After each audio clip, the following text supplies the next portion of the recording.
So when we talk about least privilege, how do we make people understand it? Because it is quite it might seem obvious to us, but I think still some people really struggle to understand what it means. Yeah, it's been a major issue in the industry. It came a lot from, for example, from military backgrounds and government areas where they really have this focus around least privilege in regards to confidential or sensitive material. Right. And it's really kind of moved into more of the technology industry to use what's called as the principle of least privilege. Yeah. And the challenge is that many people don't really understand it technology-wise, and they really fail to really get a grasp of it. And when I was writing the least privilege Cybersecurity for Dummies book, that I came up with so many metaphors that I really we had a massive debate into which one actually got into the book. Sure. And I try to simplify it from these metaphors, which is really, if you think about the hotel analogy, which is the one that most people will probably relate to when they go to a hotel and they get their key card for the room and they go up and they get into the room and they have access. That key card will sometimes, for the guests, will give them access to the elevators, the common areas, and the room, and that's typically it. But if you're an employee, and you think about an employee perspective, that a hotel employee, let's say maintenance or a cleaner, they will get a key card that accesses all rooms and all floors that they can use on basically unfederated. Quite risky, really. Which is a major risk. And that's the one ethical hackers are going after, is that master key. Yeah. And if you think about least privilege, so privilege access is once that key gives you access to floors and all the rooms. And then when you get into the room, that person can do whatever they want to. There's no detection, there's no alarms, there's nothing. So they can make changes to the room. They can open up the safe, the window, the doors, and so forth. And the least privilege is really taking it from a much more restrictive approach, meaning that the key that employee gets, it only gives them access to the rooms that they've been assigned to that day. Right. You're assigned to clean, floor 3 or do maintenance in, room 1, 2, and 3. Therefore, that card is basically real-time access to only those rooms you've been assigned.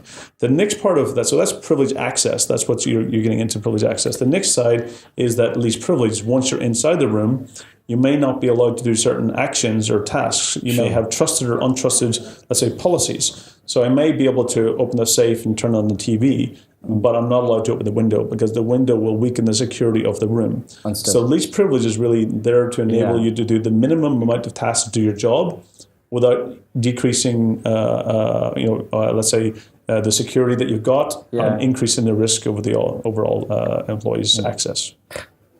I don't think that there are a lot of enterprises that really do that yet, though. Governments are doing it in certain areas. Financial industry are doing it much more now, post the 2008 scenario. It's definitely going like that, but I think that we've got a way to go, haven't we, I think? Absolutely.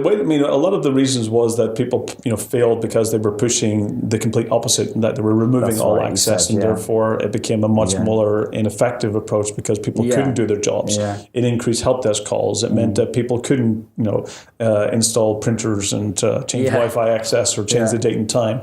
And what's really happened today is that if you combine privilege access management along with things like application control, and then combining things what we refer to as trusted sources, then that really enables an automated least privilege approach. Because you can assign trusted sources, it may be vendors or locations, and therefore any of those actions are automatically elevated, and anything that's untrusted will be actually prevented. Yeah. And this is really organizations can accelerate their path to least privilege much better today than they could have, let's say, 10 years ago. Principle of least privilege feels like just common sense, doesn't it? It feels like common sense. It doesn't feel like it should be a strange concept. I think that's the problem, is that common sense that people realize then they remove the privileges and it caused a lot of mayhem. Yeah. And now they're re-looking at it again because, of course, compliance mandates in many cases. It's part of the core part of EU GDPR. So it's done something good then? It's done something good. And I think organizations now can see that the combination of several technologies today can definitely enable them to get to least privilege approach without the increased help desk calls or reduced productivity that happened in the past. Yeah. There's ways to improve and get around that today. Joe, one of the things I see, obviously, you're regularly on social media, and your social media profile picture is you with the book in your hand, your Cybersecurity for Dummies book. Tell me a bit more about that. So one of the things, it started, first book we wrote was the Privilege Access Manager, or Privilege Account Management for Dummies, which is really focusing around the privilege access side, which Lepide does. And then we realized that, we want to do something back for the industry. This is really helping organizations take a journey down that privilege access management path. When we decided decided let's do something a bit more broader, and we decided to go back. Let's give something that everyone can use that helps them actually be a better early warning, better ways of identifying threats. So then we wrote the Cybersecurity for Dummies book, and that book ended up becoming widely recognized and also award-winning book last year, which was great to be recognized on. Great. And it's really that type of book that is for all employees to really give them enough information that they become not just safe in the workplace, but also safe at home. Yeah. And one of the things that my kind of strong message is that I'm only as secure as the people around me. Yeah.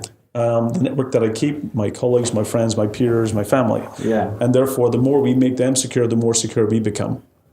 And that was the emphasis of the book, is that the more we spread that news, the more people around us become secure. Yeah. And therefore, the more we become secure ourselves. And that's kind of the idea that we're trying to establish. So that was the first kind of book that we kind of pushed out there from a knowledge base. Yeah. And then the more recent book that we actually then launched earlier this year was the Least Privileged Cybersecurity for Dummies, which is really about the next step in privilege access. It's about, now you get access, how do I make sure that you have the least amount of access in order to perform your job? Yeah. So those books are widely available now, both printed and digital formats for people to learn about the topics. Joe, thank you very much for joining us today. It's been really appreciated. I've thoroughly enjoyed our conversation. Brilliant. No problem. It's a pleasure to be here. Yeah, thank you. Don't forget to join us next week.